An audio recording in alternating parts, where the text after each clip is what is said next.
આપણી માતૃભાષાને ફરી ઉજાગર કરવા ગુજરાત સાહિત્ય એકેડેમી ગાંધીનગર અને આનંદાલયના આર્થિક સહયોગથી ઉપલેટા મુસ્લિમ હાઈસ્કૂલ ખાતે વિશ્વ માતૃભાષા દિવસની ઉજવણી કરી વિદ્યાર્થીઓ અને વાલીઓની માતૃભાષાનો મહિમા સમજાવ્યો હતો.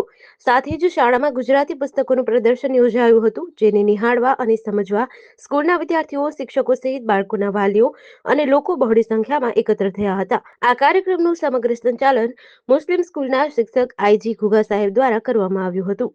હું ઇમ્તિયાઝ કે કાઝી, આચાર્ય પે સેન્ટર શાળા 2 માણાવદર, જિલ્લો જુનાગઢ.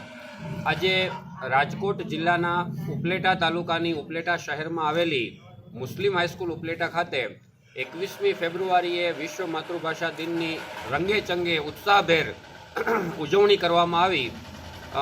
સૌપ્રથમ તો કાર્યક્રમની શરૂઆતમાં શાબ્દિક સ્વાગત છે એ શાળાના આચાર્ય શ્રી સેરસિયા સાહેબે કર્યું. સમગ્ર કાર્યક્રમનું સંચાલન આઈજી ઘોઘા સાહેબે કર્યું. તેમજ ગોસ્વામી સાહેબ તેમજ મુખ્ય વક્તા એવા મકવાણા સાહેબની પણ વિશેષ ઉપસ્થિતિ રહી.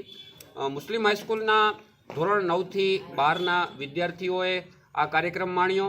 સાથે મેનેજમેન્ટ કમિટી અને વાલીઓની પણ વિશેષ ઉપસ્થિતિ રહી. વિશ્વ માતૃભાષા દિનની ઉજવણી નિમિત્તે ગુજરાત સાહિત્ય અકાદમી ગાંધીનગરના આર્થિક સહયોગથી અને આનંદાલયના સહયોગથી આ કાર્યક્રમ સફળ બન્યો. કાર્યક્રમમાં પુસ્તકોનું પણ જે છે એ પ્રદર્શન રાખવામાં આવ્યું, જે વિદ્યાર્થીઓએ નિહાળ્યું. જુદા જુદા વક્તાઓએ તેમની શૈલીથી વિશ્વ માતૃભાષા દિનની ઉજવણી, ભાષાનો મહિમા, માતૃભાષા પ્રેમ, વિસ્તૃત રીતે પદ્ય અને ગદ્ય, કાવ્ય અને જુદી જુદી ભાષા સાથે સંકળાયેલી ઉક્તિઓ સાથે ખૂબ જ રસપ્રદ. જેડીસી ન્યૂઝ સાથે વિપુલ ધામેચા, ઉપલેટા.